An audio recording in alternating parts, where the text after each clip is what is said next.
Okay, thank you for the introduction. Good morning, everyone. My name is Youngin Kim, the moderator of this session about digital healthcare.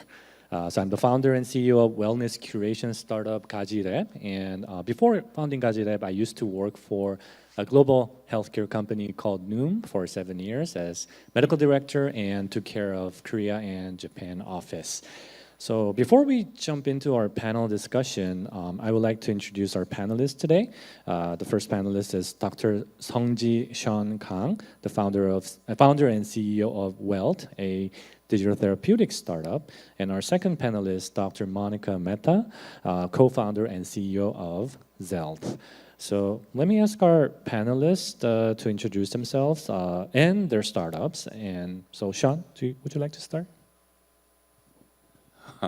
아니, 근데 이렇게 한국 분이 많으신데 영어로 한다고 제가 해가지고 어떻게 할까요? 오케이, 뭐 그냥 한국말을 섞어서 하겠습니다. 저는 So thank you for introduction, and my name is Sean, and I graduated medical school, and I worked for Ministry of Health for 3 years, and after that, I got offered from Samsung. So I was in charge of digital healthcare policy and strategy for Galaxy S and Galaxy Watch and Samsung Health in there. And accidentally, I got a chance to build my project as an in-house venture in Samsung. And I got a chance to spin out. That was 7 years ago. And that was some story, birth story of Wealth. So that is why I am in charge of this company. And so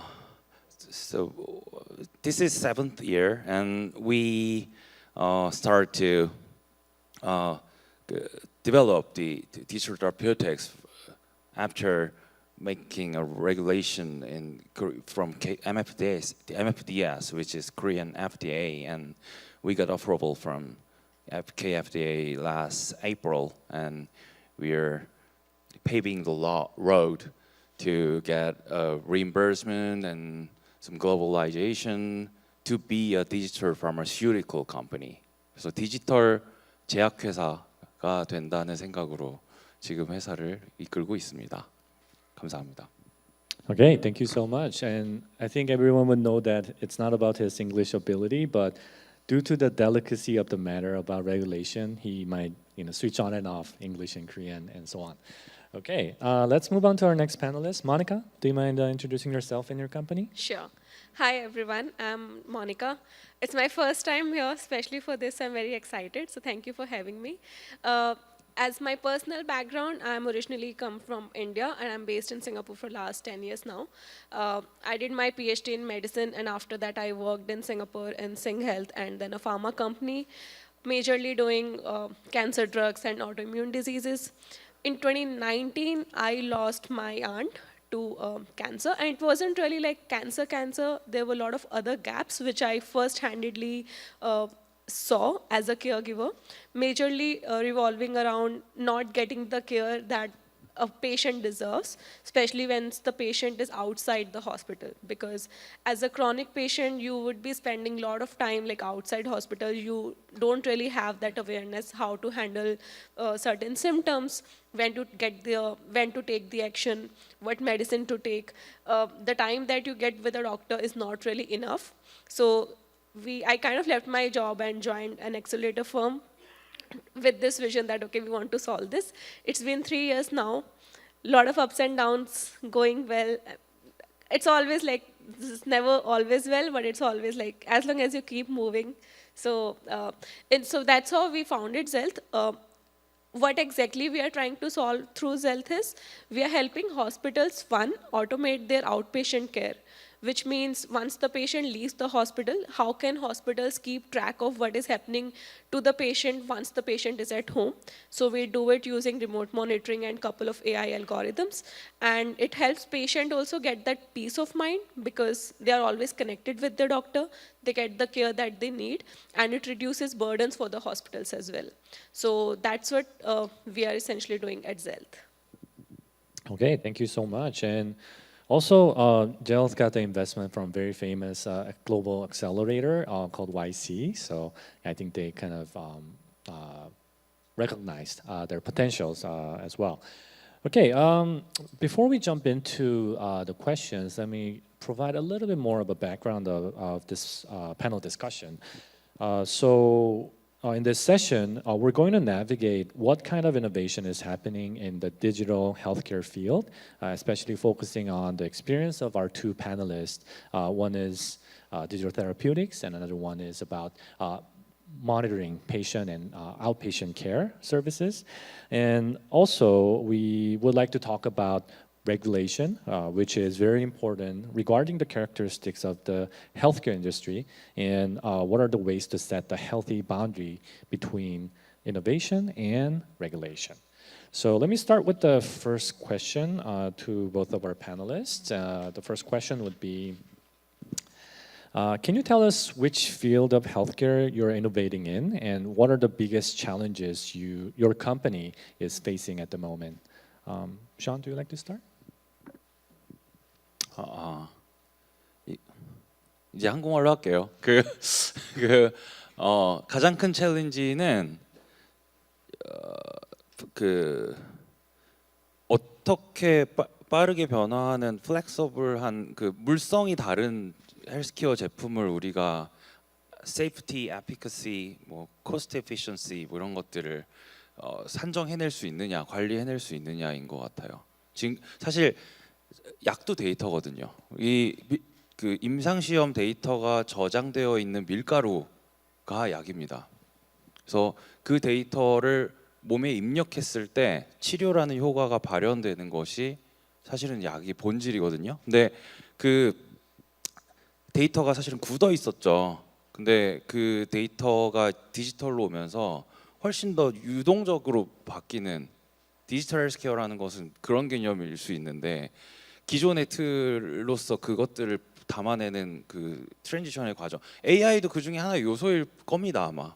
그래서 이게 어디로 튈지 모르고 어떻게 갈지 모르겠으니까 안전성과 유효성과 그 가격을 매기는 메커니즘을 이 새로운 형태의 제품들을 관리 등장했을 때에 대한 틀을 다시 만들어내지 못하면 아마 그 틀 안에 그 제품이 갇힐 거거든요. 그래서 그 부분이 가장 챌린징한 거라고 지금 생각하고, 어쨌든 우리가 지켜야 되는 그 가치를 유지하는 단계 안에서 기술을 좀 합리적으로 발전시켜내는 것을 찾고 있습니다. 정부와 업계가 같이.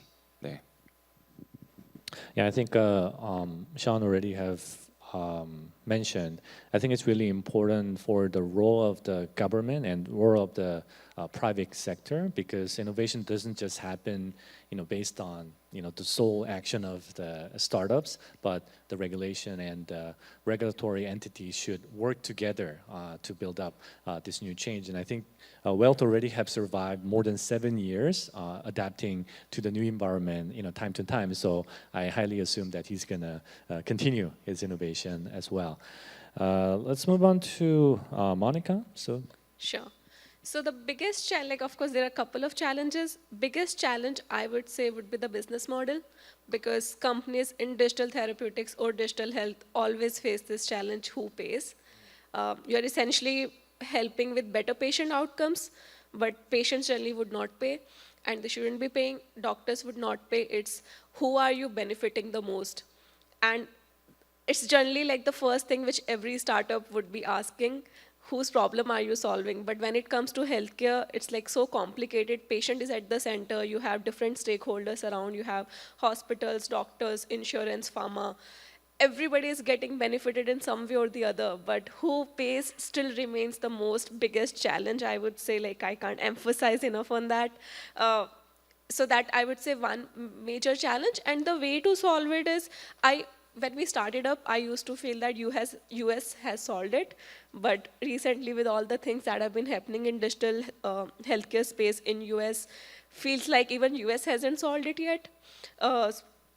Maybe value-based healthcare does solve it to a certain extent, where we kind of prioritize and incentivize all the stakeholders for better patient outcomes, including remote monitoring, spending as much time with the patient, making sure that whatever treatment is given, that is the best treatment they could ever get, and then taking it from there and then paying it for the outcome, not really for the treatment. That's what US has been trying. They have been successful in certain aspects, not in certain aspects. So I think the worldwide, we are very early. Nobody has figured it out yet. So that is one challenge. Another major challenge is scalability. In terms of, let's say, if we started with Indian market because it was easier for us to kind of get the patient data, there were less issues. But once you want to move from, let's say, India to Singapore to US, the entire regulatory framework is so different. They would require you to do trial in India, then in Singapore, then in US, and there is no similar data there. Like the way data is in India is very different from Singapore. It's very different in US. Then you need to spend a lot of time to collect that data, go through the entire process of regulatory approvals. So it just takes forever.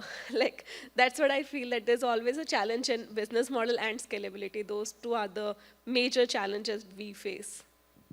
I see. A little bit of an extra questions to your answer. I mean, India, I think it's a huge market, but is there any reason why you want to expand outside India to Singapore and the US? Sure. So Singapore, definitely. Singapore is a smaller market, but we started with India only because as a startup we needed to move fast, and Singapore has a lot of regulations when it comes to PDPA guidelines. They are very, very particular about the data security. You need HIPAA compliance, like similar to HIPAA compliance. You have to have all sorts of like paperwork done, so we thought it's easier. But now we are trying something in the Singapore because though it's a smaller market, it gives you the credibility. So even if you work with, let's say, one hospital in Singapore, people know that, okay, you must have done something right to work with them. So that to get that credibility, that's my suggestion to anybody here who wants to like do something in healthcare. You can consider Singapore, one, to get credibility. Secondly, the entire process will help you set your framework right, because you will have to go through your security training, you will have to go through all the ISO training, you will have to make sure how you take patient consent, where do you secure the data, what happens if something goes wrong. So all the major parameters which are required for, let's say, even for FDA approval later on, you kind of go through that if you are doing something in countries like Singapore, maybe Australia. So that way it's very, very helpful. It already kind of prepares you for the future. US, we are still trying, so I wouldn't say I have much experience, but we just had few calls with the FDA guys to kind of understand if we can take the data that we already have. Is it good enough for us to go for the FDA, or do we need like another trial in the US? That is something nobody is very clear on, to be honest. Nobody knows what's the answer, but seems like if you have certain, depends on what you are claiming. Everything comes down to what is your product, what problem are you solving, what are your claims. If you are clear on that, you are 50% done with your approval. But most of the time we spend, because we get stuck in what to claim. We want to claim 5 things, but we can't really claim that. So. Okay, thank you so much. And I think there's a clear message that if you want to do a business in digital healthcare, it is really important to set the right market and choose the right market. Right market means that if there's any existing business model that's working in that market, and what are the regulatory issues are there in the market. So I think even for Korean startups, digital healthcare startups, I think it's really important to explore global market as soon as possible, because I know it's really fast, and the general population is exposed to digital platforms pretty much easily, but there still is a market size issue and the regulatory issue. So I think the Singapore can be a good option to explore outside of Korean markets. Okay, let's move on to the next question. And this question is also for both of the panelists. As the digital healthcare market expands, healthcare data is no longer solely collected in the medical institutions, but it is now being gathered from various platforms and the ecosystem. Although this may be a super valuable asset for the whole industry, there are concerns about the inefficient usage of data and even data breach. So what are your thoughts on these concerns? Sean, would you like to start?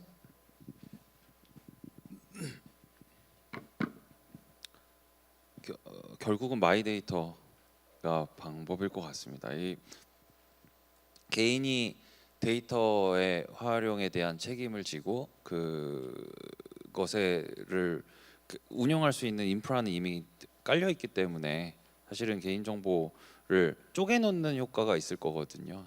이 개인 개별로 하나의 브리치가 생겨서 다 퍼져버리는 게 아니라 한 명 한 명에게 그냥 분산시켜 놓는 그런 데이터를 바탕으로 지금까지는 병원 중심의 혹은 뭐 기업 중심의 그런 데이터들만 있었던 건데 그것을 다시 해체하고 재조립해서 그 사람 중심의 환자 중심의 데이터를 다시 구성하면 그 자체가 사실은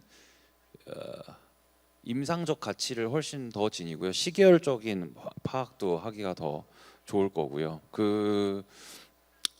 뭐 비단 헬스케어 산업뿐만이 아니라 다른 분야까지도 지금까지 우리가 개인에게 맞춰진 형태로 제공되지 못했던 부분들이 이제 다 맞춰지는 결과를 도출해낼 것이라는 기대가 있습니다. 그래서 저는 로켓 배송이 마이데이터의 하나일 거라고 봐요. 그러니까 이마트에서 그 물건을 선별하는 분들, MD 분들이 사실은 마트 중심의 데이터를 본 거잖아요. 그러니까 잘 팔리는 물건은 알죠. 근데 이 고객이 뭘 살지는 모르죠. 근데 쿠팡 같은 경우에는 그 고객이 뭘 클릭했는지 뭘 담았는지까지 다 아는 상황에서 이 사람이 뭘 살지를 알 수 있게 될 거거든요. 그러면은 그 다음에 할 일은 그 사람이 살 가능성이 높은 물건을 그 사람 가까운 물류센터에 갖다 놓는 거겠죠. 그러니까 로켓 배송이 가능한. 그래서 그런 경험의 차이를 만들어내는 게 결국은 지금 데이터에 대한 우려를 그래도 최대한 최소화하면서 그것에 대한 활용 가치를 극대화할 수 있는 방법일 거라고 봅니다. Okay, I think Sean pointed out a really important aspect because when it comes to security, data breach, always we want to make sure that there's no breach or no security issue. But I think it's important to recognize the benefit of the data, and I think it's time for us to really look into what are the concrete examples and concrete evidence that this data will be helpful for saving medical costs or innovating the healthcare market. So I totally agree on that. Monica? Sure. So the question is about the concerns about inefficient use of data and leakage, right? Considering we are collecting so much data. Okay. So yeah, I think first thing is, because this is something which we face every day, there's data overload. Initially it was like you used to go to a doctor and then you have the prescription medicine, that's it. Now you have diagnostics so much, you have your mobile phones, your smartwatch, like there is just so much data everywhere. So first challenge which we face is, because we collect all this data as well, data silos. So much data sitting in silo, you can't just collect everything, and even if you collect, even if you manage to collect, there is no interoperability. There is no way I can understand, I can surely say that I'm collecting data from my Apple Watch and then to somebody else's Apple Watch who's a patient. The data are going to be, can be treated in a similar way. We need to do a lot of data cleaning. So interoperability remains a challenge. This is still easier problem to solve if we talk about smartwatch or data that we are collecting passively. If we talk about hospitals, so we work with almost 20 hospitals now, what happens is, for our AI, we have to train on individual hospitals' data. The way NUH in Singapore writes the prescription, their EHR is very different from AIMS in India writes the prescription. Even within AIMS and within NUH, one department, the way they would write it would be very different from another department. And nobody follows a similar standardization. So that becomes extremely difficult to solve. Till the time we solve that, I don't think there is a way you can actually, because there are a lot of data and it is very useful data. And we proved that in the initial pilots, but for it to scale so that we can work at at a level where we are positively impacting millions of patients, we need to have a standardized form of data, which I think should be the first step, which probably government regulators need to work along with startups and other stakeholders to make it.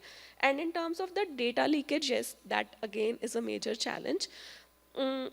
Recently, there have been some data leakage in AIMS in India, and couple of 2019 when I was working in Sing Health, almost 1.5 million patient data was hacked in Singapore, including the late Prime Minister Lee Kuan Yew. And it became extremely difficult to do anything in Singapore at that time because government became so paranoid. So what they did, they just cut all the Wi-Fi connections within hospitals. You had to work within your firewalls. So it was very difficult for any startup to work with hospital there. But that's not the solution. Now they are trying to come up with better strategies. One thing that we are doing in our company is making sure that once the patient is onboarded, having that consent, that clear terms and conditions, making sure that the patient knows what happens if data gets hacked, who is responsible, what are the steps we are going to take. So making that visibility so that patients are also aware. But apart from that, I personally feel that we would probably need something like blockchain or something in order to have the security to the level where we want it.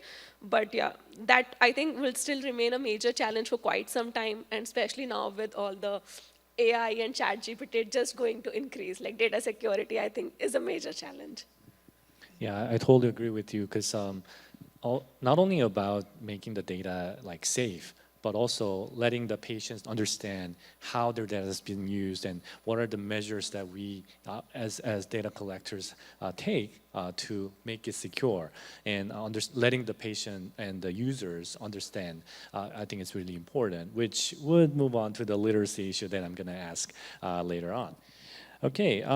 Next question to Monika as well. So currently, there are no clear boundaries or guidelines in the medical industry regarding the usage of large language models, such as ChatGPT. So do you believe that LLMs should be classified as medical devices and considering their usage of medical purposes? If so, please share your opinion on the necessary regulations and potential risks that may arise during their usage. Sure. So first thing is, large language models itself is just an AI model, right? So it's not a medical device on its own. The question is, if a product is using large language model for whatever outcome they are looking at, what is the safety of that product? For example, we do use large language model, at least in the pilot stage we are now trying. The first question that comes from hospitals, from insurance is, do you have any doctors involved who has built it? That is always the first question. Involvement of clinician is the key. And secondly, do you just integrate with ChatGPT and that's it? Or do you actually train it for your use case? If you train it for your use case, it becomes much more reliable. Having said that, it still is risky to a certain extent because nobody knows what's going on in the back end. Nobody can see that. Probably Microsoft or Ling will have much more idea. But somebody who's actually building, I think having it as a medical device, LLM on its own is not right, but the medical device which is using LLM needs to be probably put in a higher risk category, or they need to define how it was trained, how it has been validated. And again, very important point is having that clarity, what happens if something goes wrong. If LLM says if it hallucinates, because it does, and if it hallucinates and it gives something wrong and something goes wrong with the patient, who is responsible? That is always the medico-legal concerns are always, I think, the biggest issue. So we need to work on that aspect and having some regulations. This is exactly how couple of years back when regulations were being made for software as a medical device. It's similar to that, but just one more level deeper. Software as a medical device with LLMs. So probably need to work with the regulators too. Yeah, thank you so much. And I totally agree that the hallucination issue in the healthcare field would be much, much more critical than other industries because it may harm the patient. So yeah, I agree. But still, I think it's really hard, to set up that regulation because it's really hard to understand how it works. So I think we should have that some boundaries in the middle so that we can fully use the potentials of this new technology, but at the same time protect patients' safety. Yeah. Okay, let's move on to Sean. So, in your recent interview, I mean, it's your quote, but if digital therapeutics can specify the user's risk factors, physicians can prescribe medication based on those data or suggest them to visit a medical institution, even in an outpatient setting. So it will be beneficial for the growth of the overall healthcare and pharmaceutical industry. Could you give us a little bit more details about the benefits that these technologies and services can bring to the related industries as well as the users? 저한테 오는 질문이 많지 않아서 한 번에 쭉 정리를 해봐야 될 것 같은데요. 챗GPT 저희 지금 파운데이션 모델 적용하고 있습니다. 저희도. 그래서 결국은 아까 말씀드렸다시피 이 약이 데이터다라고 말씀드렸는데 그 LLM에 어떤 데이터를 넣느냐가 중요한 것 같아요. 그래서 진짜 환자의 데이터를 보여줘야 됩니다. 가짜 환자들이 섞이기 시작하면 모델 자체가 망가지기 시작할 거예요.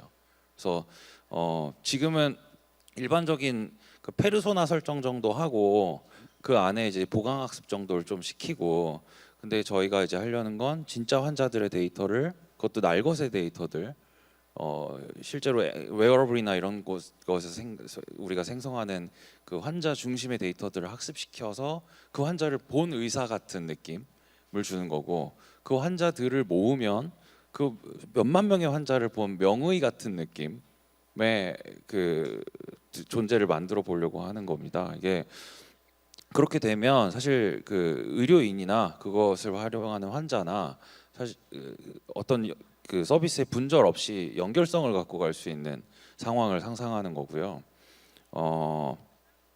의사를 우리는 두 달에 한 3분 정도 볼 수 있잖아요.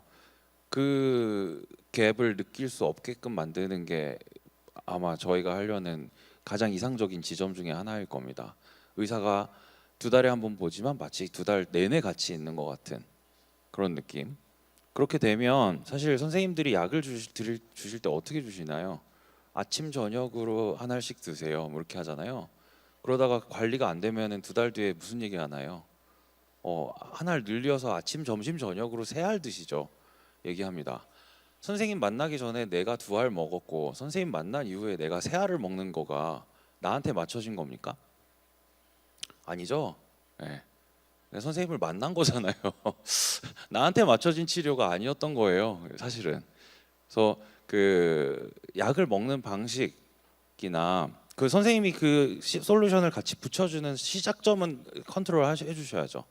당연히 그거를 뭐 갑자기 떠도는 앱스토어에서 받아가지고 할 일은 아닌 것 같습니다. 그렇지만 그런 솔루션들이 서로 계속 그 핸드오버를 하면서 그 같이 협응하는 형태가 될 거고, 그럼 시스템에서 너는 오늘 하나를 덜 드시면 좋겠는데요, 너는 오늘 하나를 더 드시면 좋겠는데요, 이런 얘기를 하는 게 가능할 겁니다. 그래서 그걸 못했기 때문에 당뇨 환자가 저혈당 쇼크가 오고 뭐 뇌전증 간질 환자가 발작을 하는 상황들도 아마 관리가 안 된 포인트에서 우리가 맞닥뜨렸던 상황들일 거고, 제가 상상하는 것들은 이제 우리가 이런 그러니까 주기적으로 케어하거나 에피소드로 케어하는 게 아니라 컨티니어스 케어로 이제 갈 수 있다고 했을 때 좀 짧은 그 예측 모델들이 효용을 발휘할 수 있을 거라고 보는 거예요.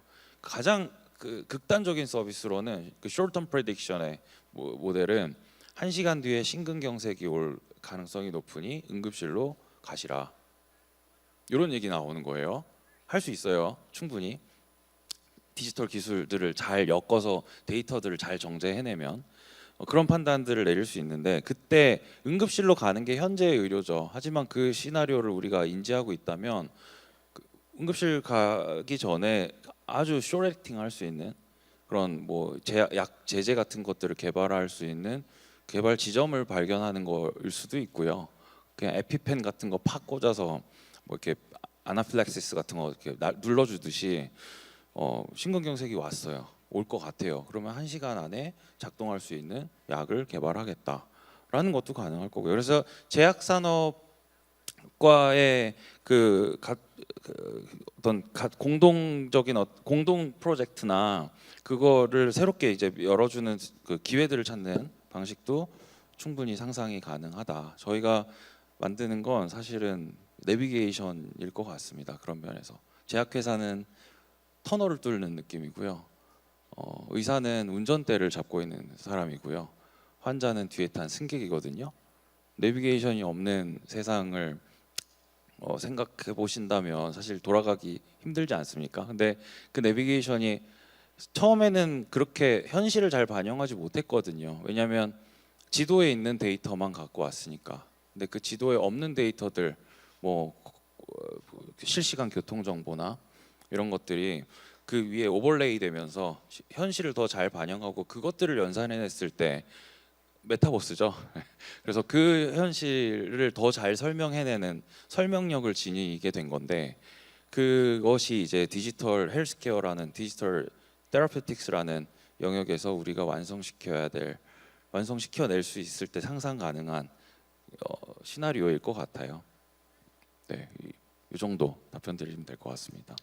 Okay, actually, Sean pointed out really important aspect about what should be the role of the digital health therapeutics, because at the moment, it is kind of a replacement of the conventional medicine. So the price model, of course, should be compared to the price of the conventional medicine, which is very cheap, in some cases. But in terms of the continuum of care, I think what digital therapeutics can provide is not just about the therapeutics impact, but also, data impact that might bring us much bigger impact. Which means that the business model that the digital therapeutics can have a wider view in that sense. Okay, let's continue with the next question to Monika. So when we talked about the business model and the data safety, we also kind of briefly mentioned about the patients' digital literacy. So various countries are conducting nationwide literacy surveys, or they support the development of digital platform to bridge the gap in literacy among the users of digital healthcare products. Since your product is helping patients out through improving their literacy, what are the criteria do you think should be used to measure digital health literacy?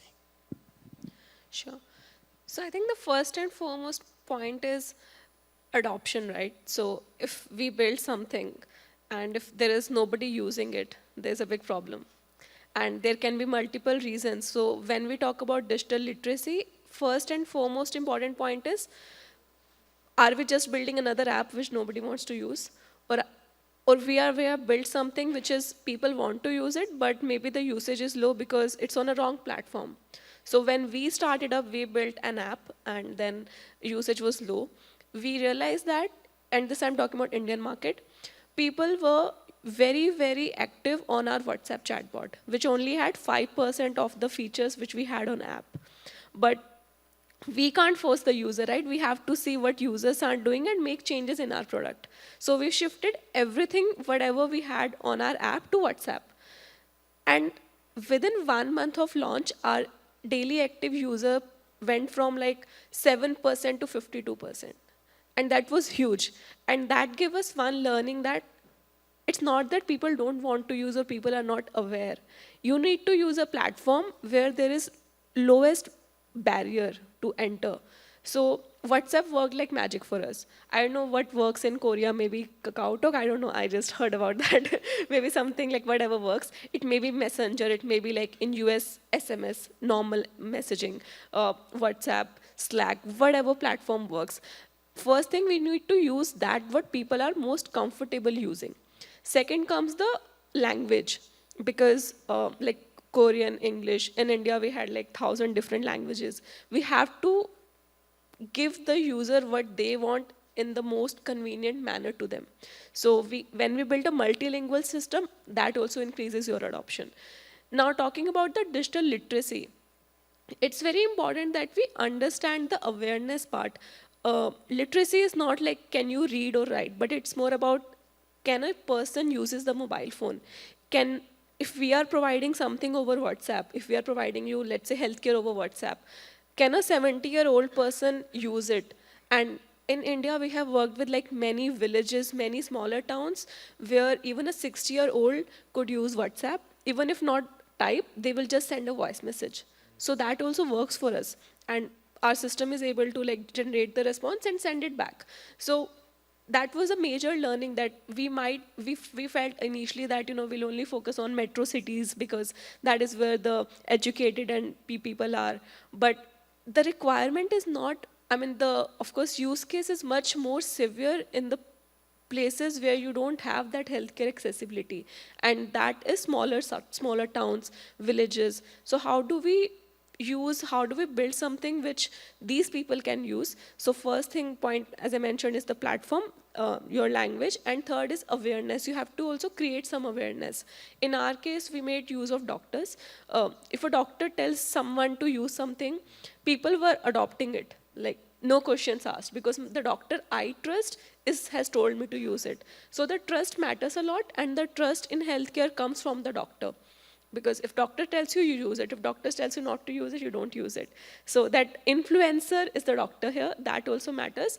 In terms of what are the measures we should take to kind of see how much digital literacy is, I would say one thing is just trying to understand how comfortable people are using your platform or whichever platform you are using. Secondly, can you like create some awareness? Can you create some campaigns?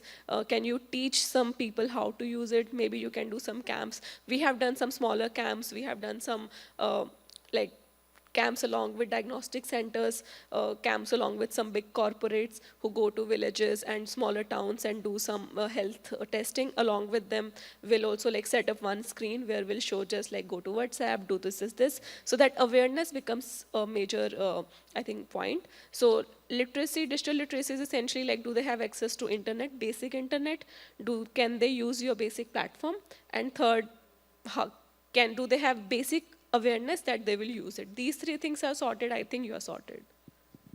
Wow, I mean, it's a lot of things that you mentioned. I totally agree with you, because I think as wrapping up this session, I think the key point that we should get out of this panel discussion is let's get the users involved and let's improve their digital health literacy, because the gap between innovation and regulation, I think the gap is getting smaller and smaller as the more innovation comes up, the regulatory entities are adapting to this new innovation. But I think the last puzzle that we miss at the moment is that digital health literacy of the users. So I think you already have mentioned like about the platform.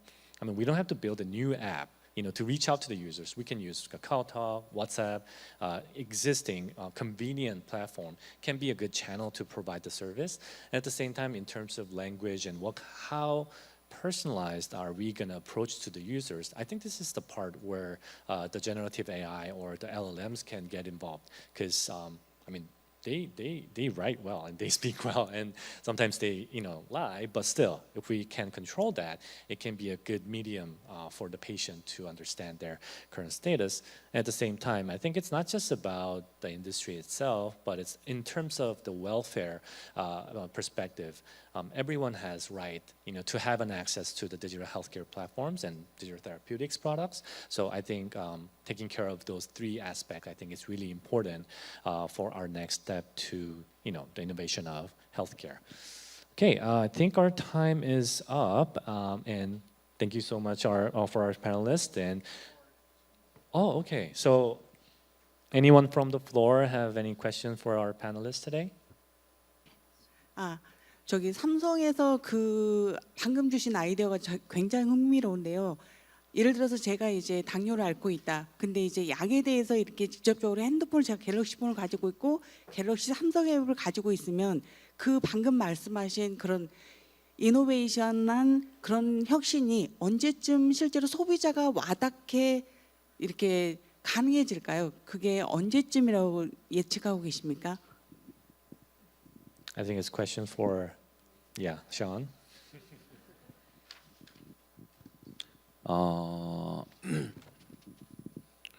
그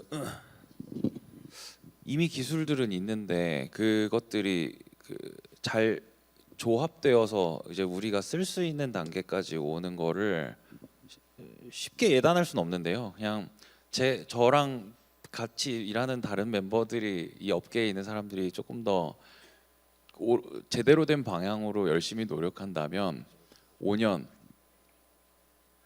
10년 안에는 될 것 같습니다. 이게 5 to 10 years, this is a long span, but 근데 지금 예를 들면 그런 거예요. 지금 그 당뇨를 관리한다.